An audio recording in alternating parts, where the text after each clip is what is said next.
5,000+ রোগী সুস্থ হয়েছেন ডক্টর SM সারোয়ার স্যারের চিকিৎসায়। এই বিশ্বখ্যাত ক্যান্সার গবেষক তার অভিনব হোমিও চিকিৎসার মাধ্যমে অসংখ্য রোগীকে নতুনভাবে বাঁচতে সাহায্য করেছেন।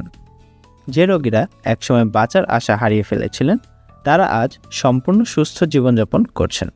ডক্টর সারোয়ার স্যারের গবেষণাভিত্তিক চিকিৎসা কঠিনতম ক্যান্সারকেও পরাজিত করেছেন। সুতরাং সিরিয়াল দেওয়ার জন্য আজই যোগাযোগ করুন নিচে দেওয়া নাম্বারে। ডক্টর সারোয়ার স্যার রোগী দেখেন শনিবার থেকে সোমবার ঢাকা পল্টন এবং মঙ্গলবার থেকে বৃহস্পতিবার হবিগঞ্জ, সকাল 10টা থেকে সন্ধ্যা 6টা পর্যন্ত। সুতরাং ক্যান্সার হলে অ্যান্সার নেই, এই কথার ভিত্তি নেই।